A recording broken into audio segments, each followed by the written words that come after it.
Здравствуйте, Марлен. Здравствуйте. Рада вас приветствовать. Вы у нас первый герой видеоформата нашей рубрики «Наши выпускники». Я рада Спасибо, что пригласили. Я рада вас приветствовать вновь в вашем родном здании, где вы проучились 5 лет.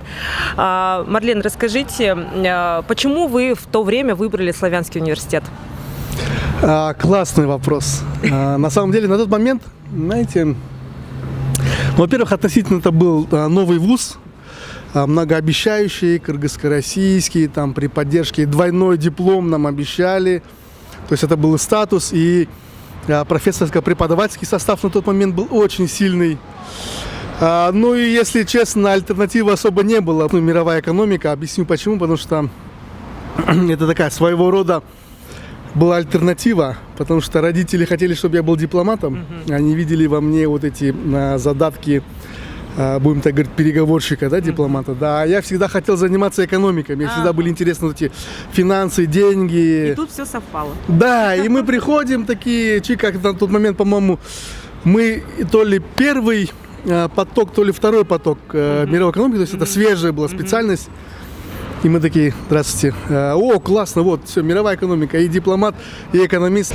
Так, мы выпуск 2007 года, мы заканчивали специальность 5 лет, поступали в 2002 году.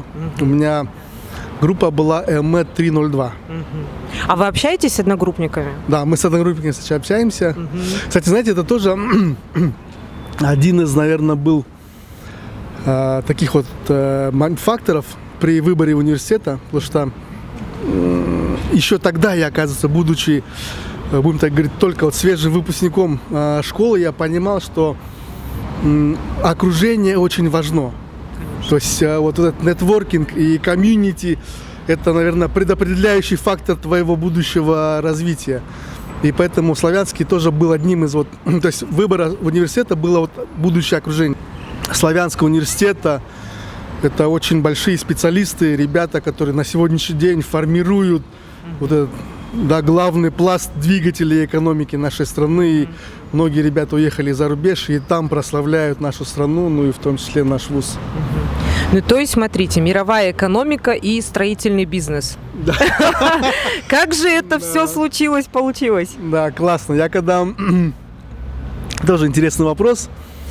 Я когда только начинал заниматься строительством, все говорили: ты, типа, закончил политех, ты инженер.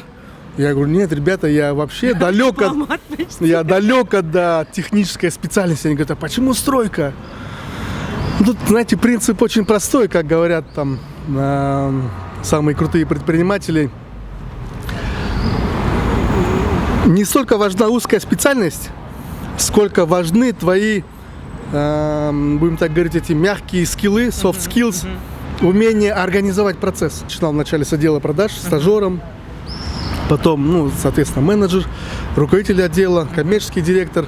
Последняя моя инстанция, я был генеральным директором крупной строительной компании, довел ее до определенного уровня, и в какой-то момент пришло осознание, что все, я как бы уже по воле Всевышнего, не то что потолок, я уже набрал тот багаж знаний, опыта для того, чтобы стартовать уже самостоятельную работу. Это, оказывается, такой, знаете, естественный виток твоего развития.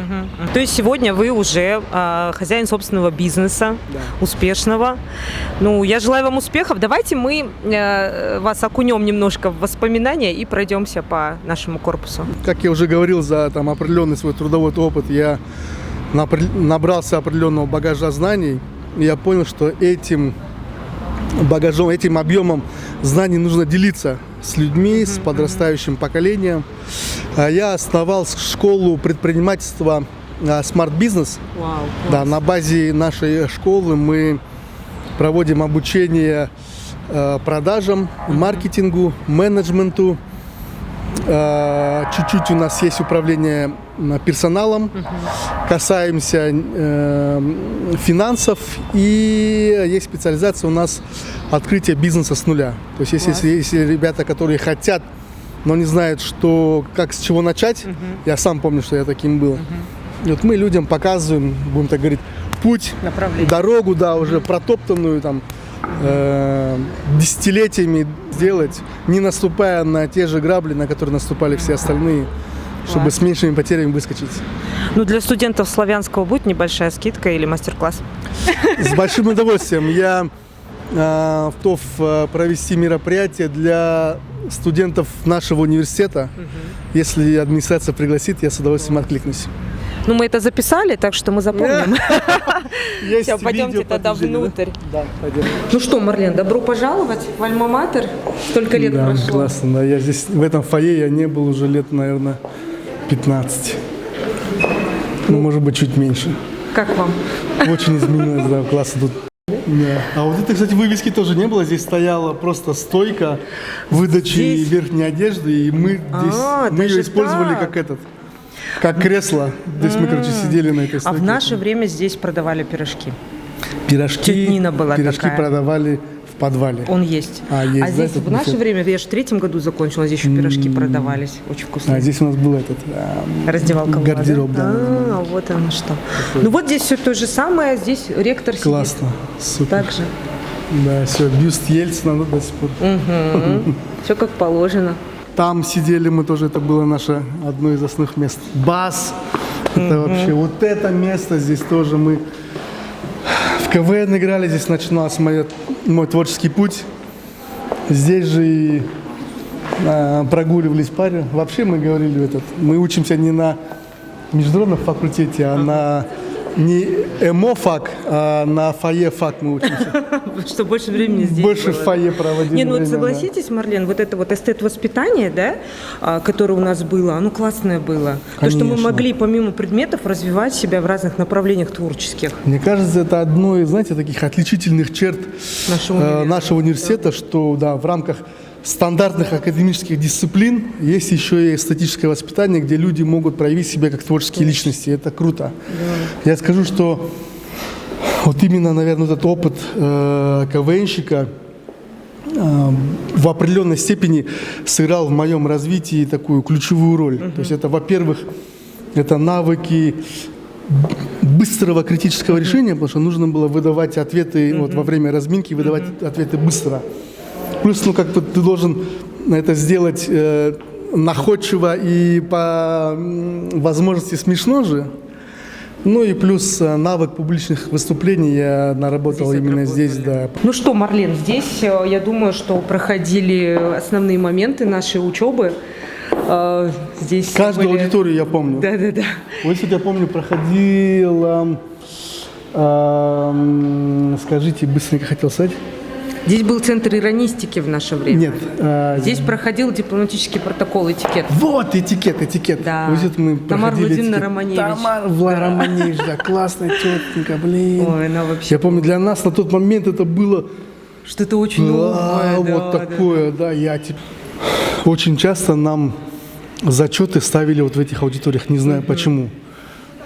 И поэтому вот это у меня круг, и вот это вообще, вот эта поза, она такая, да. Запечатлелись я прям навсегда. окунулся в воспоминания, да, неприятные. А давайте, раз уж про воспоминания. Первая любовь была? Первая любовь в университете, да? Да. Ну, наверное, была.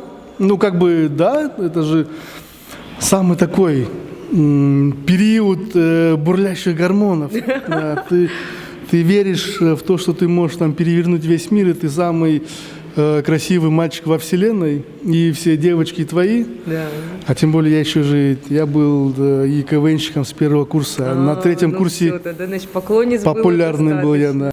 да. Выбирая университет, обязательно выбирайте не только специальность свою, но и выбирайте окружение, с которым вы будете учиться. Книги – это классная штука. Тем более в наше время сейчас уже появились и электронные книги, да, и аудиокниги, поэтому там в любое время развития человечества высшее образование – это был такой must-have.